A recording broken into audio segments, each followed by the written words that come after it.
নমস্কার বন্ধুরা, রিমিস কিচেনের নতুন একটা পর্বতে তোমাদের সবাইকে স্বাগত জানাই।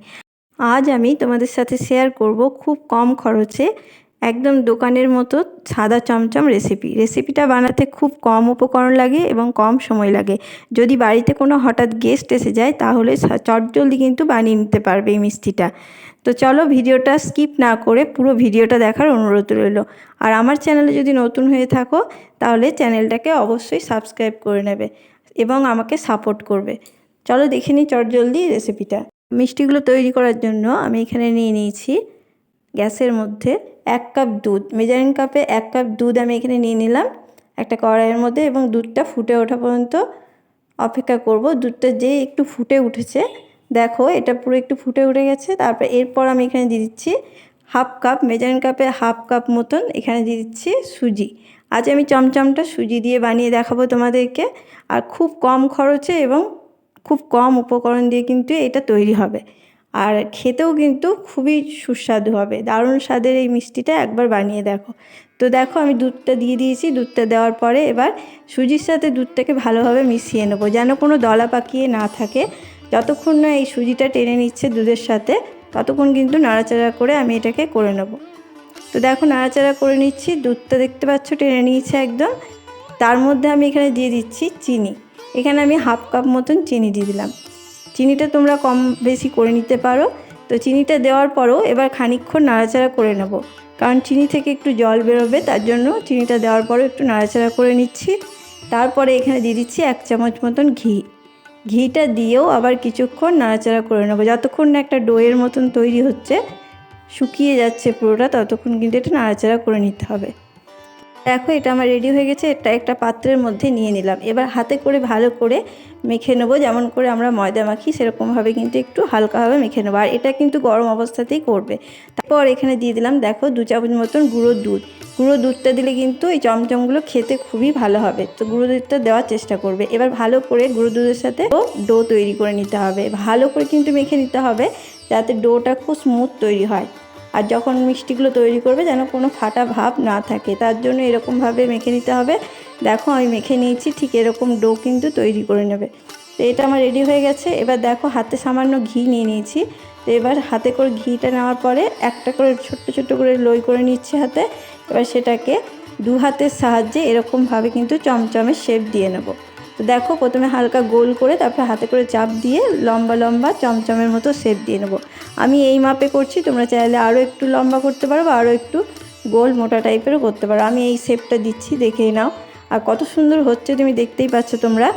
তো এরকমভাবে কিন্তু করে নিতে হবে, আর কোনো ফাটা ভাব যেন না থাকে, একদম মসৃণভাবে গাটা যেন মসৃণ থাকে সেটার দিকে ধ্যান রাখবে, না হলে কিন্তু রসে দেওয়ার সঙ্গে সঙ্গে ফেটে যেতে পারে।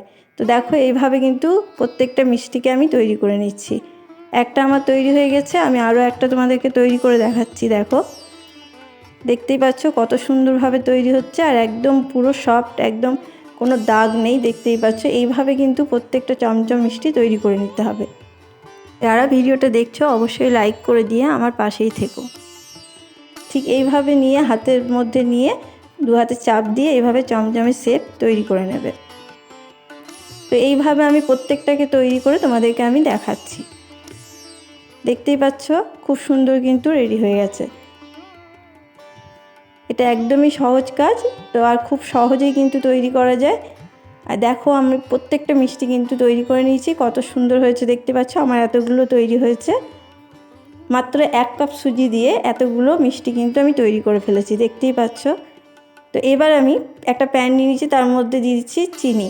আমি যেহেতু রসটা তৈরি করব, এখানে দিয়ে দিলাম 1 কাপ মতন চিনি। 1 কাপ চিনির সাথে আমি এখানে দিয়ে দেবো 2 কাপ মতন জল।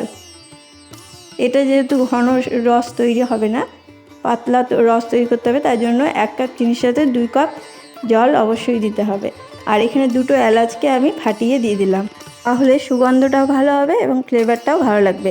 এবার যতক্ষণ না চিনিটা গলে যাচ্ছে এবং রসটা একটু ফুটে উঠছে ততক্ষণ অপেক্ষা করব। দেখো রসটা পুরো ফুটে উঠেছে। এটা কিন্তু একতার বা দুতার করার কোনো দরকার নেই, জাস্ট পাতলা একটা রস তৈরি হবে। দেখো আমার এটা ফুটে উঠেছে। এরপর আমি গ্যাসের আঁচকে একদম কমিয়ে দিয়ে আমি মিষ্টিগুলোকে ছাড়বো। হাই আঁচে কিন্তু একদমই ছাড়বে না, গ্যাসের আঁচকে একদম লোতে করে দিয়ে তারপরে মিষ্টিগুলোকে দিয়ে দেবে। তারপরে কিন্তু গ্যাসের আঁচকে প্রায় 5 মিনিট পর বাড়িয়ে দেবে। তো দেখো আমি প্রত্যেকটা মিষ্টি এখানে দিয়ে দিচ্ছি। যদি তোমরা হাই আঁচে দিয়ে দাও তাহলে কিন্তু মিষ্টিগুলো ভেঙে যেতে পারে। তো এই কথাটা মাথায় রাখবে যে যখন মিষ্টিগুলো ছাড়বে অবশ্যই গ্যাসের আঁচকে লোতে রাখবে।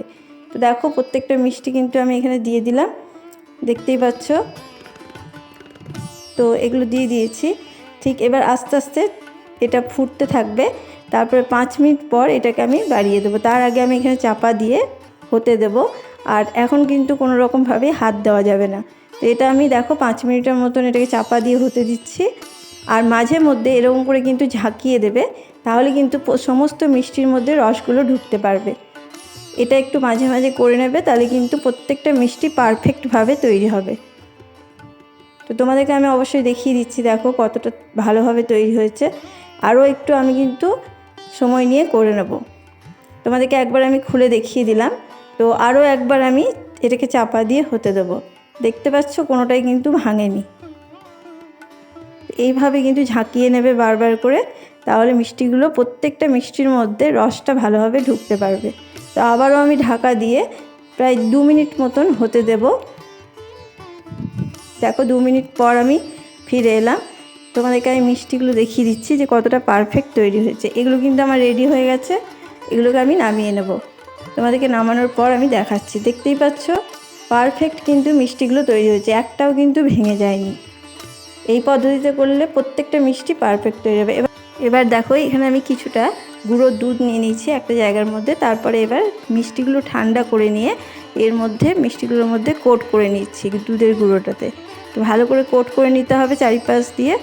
দেখো এইভাবে প্রত্যেকটা মিষ্টিকে কিন্তু তৈরি করে নিতে হবে, যাতে দেখতেও ভালো লাগবে এবং মুখে পড়লেও কিন্তু খুব ভালো লাগবে। তোমরা চাইলে এখানে শুকনো নারকেলের কোড়াও দিতে পারো বা মাওয়াও দিতে পারো, কোনো অসুবিধা নেই। তো আমি এখানে গুঁড়োর দুধ দিয়ে তোমাদেরকে করে দেখালাম। যেহেতু আমি বললাম যে বাড়িতে থাকা যে কোনো উপকরণ দিয়ে বা কম খরচেই তৈরি করে দেখাবো। দেখো এইভাবে কিন্তু আমি প্রত্যেকটা চমচম মিষ্টিগুলোকে তৈরি করে নিচ্ছি। দেখতে কতটা সুন্দর লাগছে দেখেই বুঝতে পারছো। তো এইভাবে কিন্তু প্রত্যেকটা মিষ্টি আমি রেডি করে নিলাম। ভালো লাগলে অবশ্যই একটা লাইক করে দিও। তোমরাও এভাবে কিন্তু বাড়িতে তৈরি করে নিতে পারবে খুব সহজে। বাড়িতে যদি হঠাৎ গেস্ট এসে যায় তাহলে কিন্তু চটজলদি এই মিষ্টিগুলো তৈরি করে দিতে পারবে। তারাও কিন্তু খুব নাম করবে খেয়ে, আর বুঝতেও পারবে না এগুলো সুজি দিয়ে তৈরি। এতটাই ভালো তৈরি হয় এই মিষ্টিগুলো। আর দেখতেও দেখতে পাচ্ছ কত সুন্দর হয়েছে, আর প্রচণ্ড সফট তৈরি হয়। তোমাদেরকে আমি অবশ্যই দেখিয়ে দেবো যে কতটা সফট তৈরি হয়েছে এবং ভেতর পর্যন্ত কিন্তু প্রত্যেকটা রস ঢুকে গেছে। এইভাবে কিন্তু তোমরা বাড়িতে অবশ্যই বানাও। আর আমাকে কমেন্ট বক্সে অবশ্যই জানাবে তোমাদের কেমন লাগলো। তো আশা করবো ভিডিওটা ভালো লেগেছে। ভালো লাগলে অবশ্যই সাবস্ক্রাইব করে দিও আমার চ্যানেলটাকে। আর দেখো কতটা পারফেক্ট তৈরি হয়েছে, ভেতর পর্যন্ত রস গেছে কিনা তোমাদেরকে আমি দেখিয়ে দিচ্ছি। আর কতটা নরম তৈরি হয়েছে দেখো, ভেতর পর্যন্ত কিন্তু একদম রস ঢুকে গেছে। আর খেতেও খুবই কিন্তু ভালো হবে। একবার বাড়িতে আমার পদ্ধতিতে বানিয়ে দেখো, আর কতটা নরম হয়েছে দেখতেই পাচ্ছ। আজ এই পর্যন্তই, আবার কোনো নতুন রেসিপি নিয়ে হাজির হব। ধন্যবাদ।